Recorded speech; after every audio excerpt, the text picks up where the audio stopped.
Hello everyone, welcome back to the smart exam. मित्रांनो, आजच्या व्हिडिओमध्ये आपण तुमच्या येणाऱ्या ठाणे महानगरपालिका भरती 2025 वर फोकस करून ठाणे महानगरपालिकेमध्ये जे स्टाफ नर्स, मिडवाईफ, परिचारिका पद आहे त्या पदासाठी आवश्यक असणारे जे तांत्रिक प्रश्न आहेत, टेक्निकल क्वेश्चन्स आहेत, ते या व्हिडिओमध्ये आज आपण फुल डिटेलमध्ये अभ्यासणार आहे. चला तर वेळ न घालवता हा अति महत्वाचा व्हिडिओ स्टार्ट करू. आणि या सिरीज मधील हा दुसरा भाग आहे मित्रांनो. पहिला भाग अपलोड झालेला आहे, त्याची link description box I button वर आहे, तिथे जाऊन तो व्हिडिओ पहा. परीक्षेच्या दृष्टीने महत्वाचा आहे. आता पहा, a patient is undergoing blood transfusion. After about 30 minutes the patient complaints of breathing difficulty. What should be the nurses immediate intervention. पहा तर काय आहे, तर एका पेशंटला ब्लड ट्रान्सफ्युजन चालू आहे आणि साधारण 30 मिनिटांनी पेशंटला श्वास घेण्यास त्रास होतोय. अशा परिस्थितीत नर्सने सर्वात पहिले कोणते इंटरव्हेन्शन करावं, तर तिने stop the infusion. Okay, right answer option 1, stop the infusion. म्हणजे काय, तर ब्लड ट्रान्सफ्युजन चालू असताना ब्रीदिंग डिफिकल्टी जर जाणवली तर अशा वेळी सर्वात पहिले इन्फ्युजन लगेच थांबवणे आवश्यक आहे आणि नंतर डॉक्टरला माहिती देऊन पेशंटची स्थिती स्टॅबिलाइज करणं महत्वाचं आहे. ओके, त्यानंतर समोरचा प्रश्न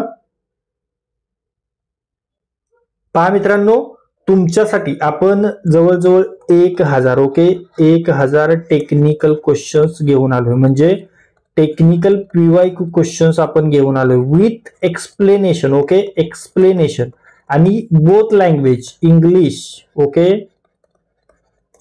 इंग्लिश अँड मराठी, या दोन्ही लँग्वेज मध्ये प्रश्न आहेत. वर इंग्लिश, खाली मराठी.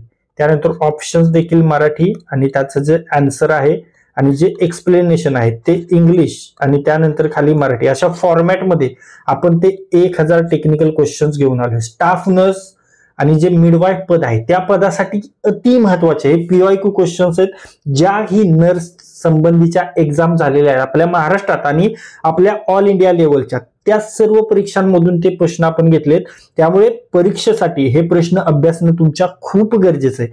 आणि ते जर प्रश्न तुम्हाला हवे असतील तर तुम्हाला काय करायचंय, तर तुम्हाला फक्त 98 23 93 18 27 या नंबरवर व्हॉट्सअप मेसेज करायचा आहे. आणि यासाठी आपण खूपच माफक फी ठेवली. फक्त आणि फक्त 79 रुपीज मध्ये हे 1000 टेक्निकल पीवायक्यू क्वेश्चन्स तुम्हाला मिळणार आहेत. त्यामुळे आत्ताच या नंबरला व्हॉट्सअप मेसेज करा, हा प्रश्न संच घ्या आणि आपल्या अभ्यासाला एक वेगळी दिशा द्या. आता हा जो प्रश्न आहे मित्रांनो, तो आपण जो स्टाफ नर्स संबंधी टीएमसी भरतीमध्ये जो आपण भाग 1 पाहिलाय त्यामधील हा प्रश्न आहे. तर त्या प्रश्नाचे उत्तर तुम्हाला सांगायचंय, मी सांगणार नाही. Okay, bacillus serious food poisoning is commonly associated with the consumption of. तुम्हाला आन्सर कमेंट करायचं, राईट आन्सर. फुल डिटेल मध्ये पाहिलेला प्रश्न आहे. व्हिडिओ पाहिला नसेल तर आय बटनवर आणि डिस्क्रिप्शन बॉक्स मध्ये त्याची लिंक दिलेली आहे, तिथे जाऊन पहा. समोरचा प्रश्न पाहूया. The doctors order in 500 ml normal saline IV in 4 hours. Calculate ml per hour. Okay, काय करायचे, डॉक्टरने 500 ml नॉर्मल सलाईन 4 तासांनी द्यायचं सांगितलंय, तर ml पर आवर काढायचंय, तर ते आहे 125 ml per hour. Okay, right answer option 2, 125 ml per hour. Okay, तर काय करायचं, टोटल व्हॉल्यूम किती सांगितलं आपल्याला, तर टोटल व्हॉल्यूम आहे 500 ml. ओके, आणि किती टाइम आहे, किती आवर्स आहेत, तर ते आहे 4 आवर्स. बरोबर, 4 आवर्स. ओके, आणि व्हॉल्यूम काय आहे, तर ते आहे 500 ml. म्हणजेच काय करता येईल, 500 भागिले जर 4 केलं तर किती येते, 125. बरोबर, म्हणजेच 125 ml पर आवर. बरोबर, म्हणून IV सेटला 125 ml पर आवर या गतीने द्यावं. त्यानंतर समोरचा प्रश्न पहा. In ABJ arterial blood gas analysis what is the normal range of pH value. Okay, जे आर्टेरियल ब्लड गॅस अनालिसिस आहे त्यामध्ये पीएच व्हॅल्यूची नॉर्मल रेंज किती असते ते सांगायचे, तर ती असते 7.35 ते 7.45. राईट आन्सर ऑप्शन 3, 7.35 ते 7.45. ओके, तर ह्युमन ब्लडचं जी पीएच आहे ती नॉर्मल रेंज काय आहे, नॉर्मल रेंज तर ती आहे 7.35 ते 7.45. ओके, त्यानंतर समोरचा प्रश्न पाहूया.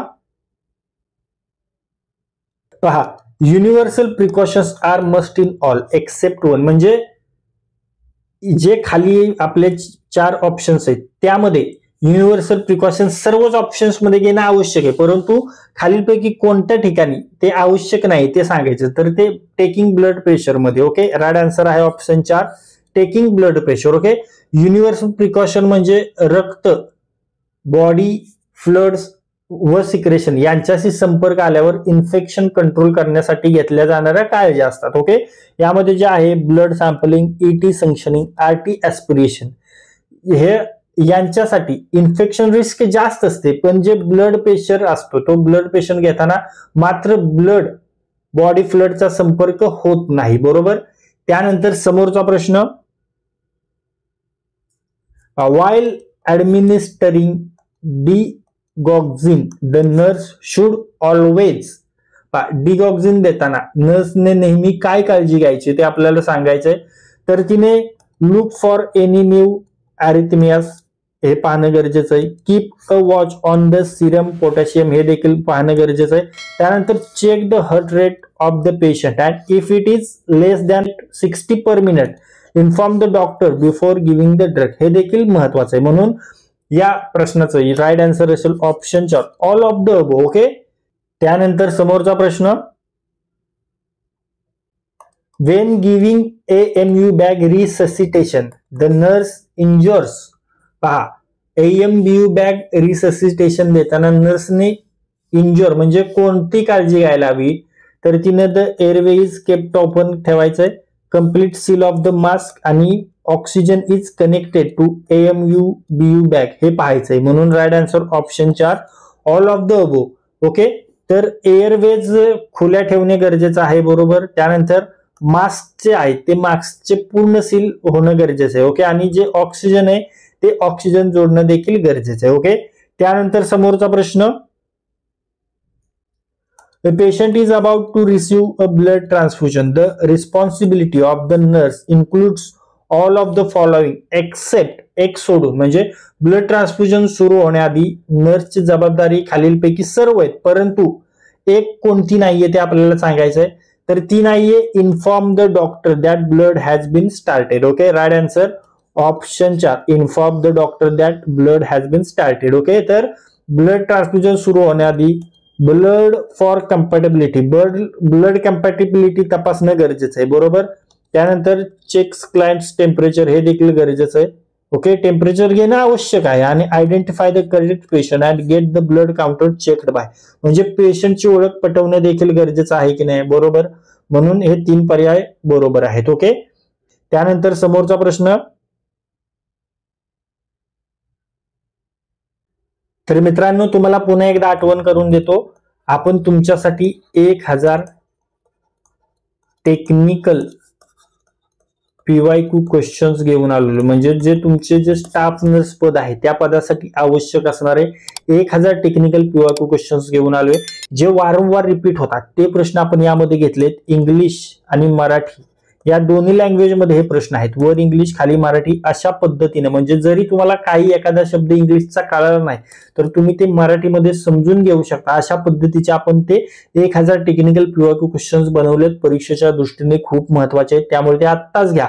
आणि ते घेण्यासाठी तुम्हाला काय करायचंय, तर तुम्हाला सिंपली 98 23 93 18 27 या नंबरवर व्हॉट्सअप मेसेज करायचा आहे आणि फक्त 79 रुपीज मध्ये हा प्रश्न संच तुम्हाला घ्यायचा आहे. परीक्षेच्या दृष्टीने खूप महत्वाचा आहे. ओके, आता पहा, if the patient's pulse rate is below 60 per minute which medical term is used. Okay, पेशंटचा पल्स रेट 60 पर मिनिट पेक्षा कमी असल्यास कोणती मेडिकल टर्म वापरली जाते? Bradycardia. Okay, right answer option 3 bradycardia. Bradycardia मध्ये पल्स रेट 60 पर मिनिट पेक्षा कमी असतो. ओके, त्यानंतर ऑप्शन मध्ये आपण पाहूया, टॅचिपनिया म्हणजे काय, तर रेस्पिरेशन रेट जास्त असतो. ब्रेडिपनिया म्हणजे रेस्पिरेशन कमी असतो. आणि डिस्पनिया म्हणजे श्वास घेण्यास त्रास होतो. समोरचा प्रश्न पाहूया, which of the following drugs can be administered into any blood or blood product infusion line. चला, विच ऑफ द ड्रग्स म्हणजे ब्लड किंवा ब्लड प्रोडक्ट इन्फ्युजन लाईन मध्ये कोणते ड्रग्स ऍडमिनिस्टर करता येतात हे आपल्याला सांगायचं आहे. तर त्यामध्ये ड्रग्सच नसतात, म्हणून right answer option 3 no drugs. Okay, blood infusion line मध्ये कोणतेही ड्रग्स ऍडमिनिस्टर करू नयेत, कारण इनकम्पॅटेबिलिटी किंवा क्लॉटिंग होण्याचा धोका असतो. समोरचा प्रश्न, which of the following represents poor quality nursing care. Okay, तर ते काय आहे पहा, increasing rate of pressure ulcers. Okay, त्यानंतर increase in fall rates. Okay, आणि अनरिपोर्टेड मेडिकेशन एरर्स, म्हणून right answer option 4 all of the above. Okay, त्यानंतर समोरचा प्रश्न, while measuring respiration of a patient for minimum how long should the nurse count. तर पहा, पेशंटची respiration मोजताना नर्सने किमान किती वेळ मोजणे आवश्यक आहे ते आपल्याला सांगायचंय. ओके, चला आन्सर कमेंट करा, बघू किती जण सांगतायत. चला, पेशंटची रेस्पिरेशन मोजताना नर्सने किमान किती वेळ मोजणे आवश्यक आहे, तर ते 60 सेकंदासाठी. ओके, राईट आन्सर ऑप्शन 1 60 सेकंद. रेस्पिरेशन रेट मध्ये अनेकदा इरेग्युलरिटी दिसते, त्यामुळे संपूर्ण 60 सेकंद मोजणे हा सर्वात अचूक मार्ग आहे. त्यानंतर समोरचा प्रश्न, in a patient with pyrexia which finding is most commonly observed. Pyrexia असलेल्या पेशंटमध्ये सर्वाधिक कोणती फाइंडिंग दिसते, तर ती इलिव्हेटेड पल्स रेट दिसतो. Okay, right answer option 3 elevated pulse rate.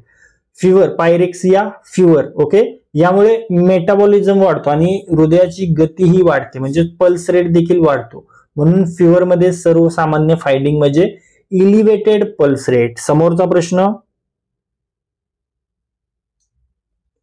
a doctor writes an order for a drug which is not legible.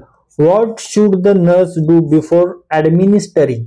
Okay, तर डॉक्टरने अस्पष्ट म्हणजे इलिगल ड्रग ऑर्डर लिहिल्यास नर्सने काय करावं, तर नर्सने ask the doctor to write the drug legibly and then administer. Okay, right answer आहे option 3 ask the doctor to write the drug legibly and then administer. Okay, तर ड्रग ऑर्डर स्पष्ट legible असणं पेशंटसाठी, पेशंटची जी सेफ्टी आहे त्यासाठी अत्यावश्यक आहे. Doubtful order कधीही ऍडमिनिस्टर करू नये, त्यामुळे डॉक्टरला नीट ऑर्डर लिहायला सांगणं हेच योग्य. समोरचा प्रश्न, medicines that must be checked by 2 nurses are. Medicines that must be checked by 2 nurses are narcotics and high risk medication. Right answer option 3 narcotics and high risk medication. High risk drugs यामध्ये काय, narcotics, insulin, heparin, chemotherapy drugs हे चुकीने दिल्यास गंभीर परिणाम होऊ शकतात, म्हणून हे औषध 2 नर्सनी क्रॉस चेक करणं बंधनकारक आहे. समोरचा प्रश्न पाहूया, which of the following is not secreted by the gastrointestinal system. Okay, पहा, गॅस्ट्रो इंटेन्शिनल सिस्टीम कडून खालीलपैकी कोणता एन्झाइम स्त्रवित होत नाही आपल्याला सांगायचं, तर तो आहे अँजिओटेन्सिन. ओके, राईट आन्सर आहे ऑप्शन 4 अँजिओटेन्सिन. ओके, तर टी टायलिन लाळेतून स्त्रावतं, बरोबर, सर्वांना माहिती आहे टायलिन लाळेतून स्त्रावलं जातं. ओके, त्यानंतर पेप्सिन, प्रेप्सिन कुठून, स्टमक मधून, आणि लायपेज कुठून, पॅनक्रियाज. ओके, पॅनक्रियाज मधून लायपेज स्त्रावतं. तर अँजिओटेन्सिन हे जीआय सिस्टीम मधून नाही, तो रेनिन अँजिओ सिस्टीम आहे. ओके, किडनी व लिव्हर मध्ये तयार होतो, हे लक्षात घ्या. त्यानंतर समोरचा प्रश्न, all of the following aid venous return to heart except. पहा, हर्ट कडे व्हीनस रिटर्न वाढवण्यासाठी खालीलपैकी सर्व घटक मदत करतात, फक्त एक सोडून आपल्याला सांगायचं आहे, तर तो आहे left ventricle contraction. Right answer आहे option 4 left ventricular contraction. Thoracic negative pressure, valves, muscle pumps हे व्हीनस रिटर्न वाढवतात आणि लेफ्ट वेंट्रिकल कॉन्ट्रॅक्शन हे आर्टरियल ब्लड फॉरवर्ड पंप करतं. व्हिनस रिटर्न्सशी ते संबंध आहे का, तर संबंध नाहीये. समोरचा प्रश्न पाहूया. Where is the thermostat of the body located. बॉडीचा थर्मोस्टेट कुठे असतो हे सांगायचंय, तर तो nervous system hypothalamus. Okay, right answer option 1 nervous system hypothalamus. Hypothalamus हा बॉडीचं टेम्परेचर रेग्युलेटिंग सेंटर आहे. थर्मोस्टेट आहे तो sweating, shivering, okay, vasoconstriction नियंत्रित करतो. समोरचा प्रश्न.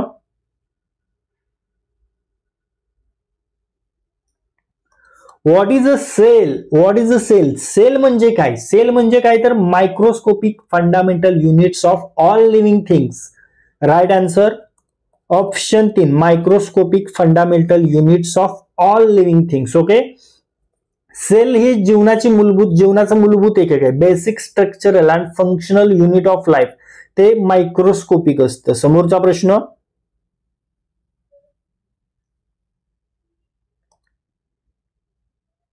Haematocrit value expresses the percentage of which component.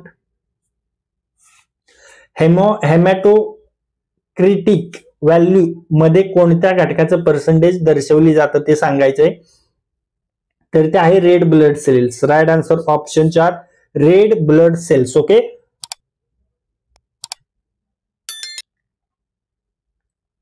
हेमॅटोक्रिट value म्हणजे रक्तामधील आरबीसीची टक्केवारी. आरबीसीचा टक्केवारीच्या प्रमाणात जो हिस्सा आहे तो, म्हणजे सामान्यतः पुरुषांत 40 ते 54% व स्त्रियांमध्ये 36 ते 48%. ओके, समोरचा प्रश्न.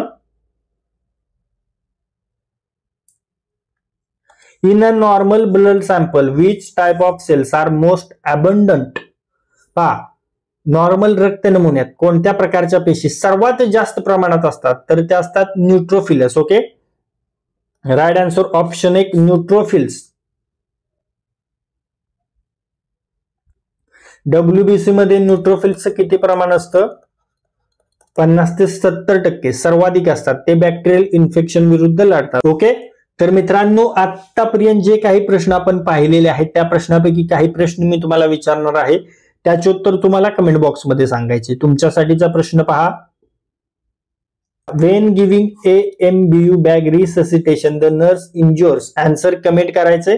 फुल डिटेल मध्ये पाहिलेला प्रश्न आहे. When giving AMBU bag resuscitation the nurse injures. तुम्हाला आन्सर कमेंट करायचे. ओके, त्यानंतर तुमच्यासाठीचा समोरचा प्रश्न.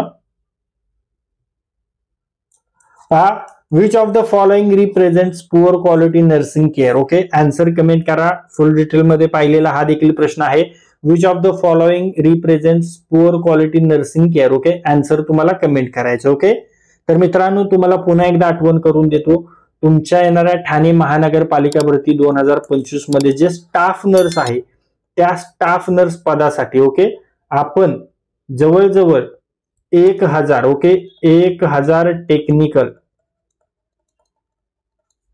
PYQ क्वेश्चन्स घेऊन आलेलो तुमच्या स्टाफ नर्स मिडवाईफ पदासाठी. हे प्रश्न खूप म्हणजे खूप महत्वाचे आहेत मित्रांनो. ज्याही स्टाफ नर्स मिडवाईफ पदाच्या ANM GNM पदाच्या ज्या कोणत्याही परीक्षा आहेत त्यामधून हे प्रश्न आपण घेतलेत आणि त्या प्रश्नांचं आपण कलेक्शन करून हे 1000 टेक्निकल PYQ क्वेश्चन्स बनवलेत. आणि यामध्ये आपण इंग्लिश आणि मराठी या दोन भाषांचा वापर केलेला आहे. जर तुम्हाला कोणता इंग्लिश मध्ये एखादं वाक्य समजलं नाही तर ते तुम्ही मराठीत घेऊन समजून त्याचा व्यवस्थित आन्सर देऊ शकता. अशा पद्धतीने आपण तुम्हाला समजेल अशा साध्या सोप्या पद्धतीच्या या प्रश्नसंच बनवल्यात विथ एक्सप्लेनेशन.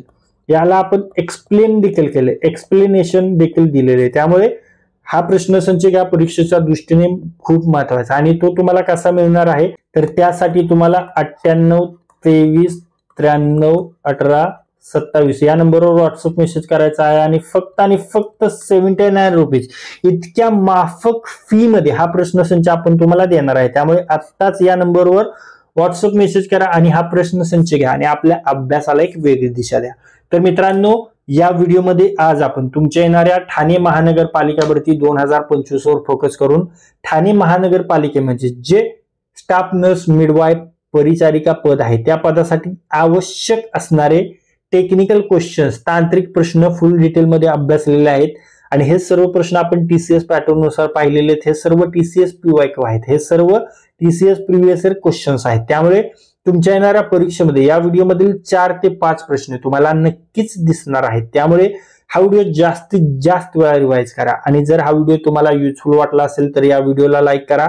हा व्हिडिओ आपल्या कमीत कमी 10 मित्रांसोबत शेअर करा आणि जर हा व्हिडिओ तुम्ही पहिल्यांदाच आपल्या स्मार्ट एक्झाम चॅनलवर पाहत असाल तर आपल्या स्मार्ट एक्झाम चॅनलला सबस्क्राईब करा आणि बेल आयकॉनला हिट करा. तर लाईक करा, शेअर करा आणि सबस्क्राईब करा.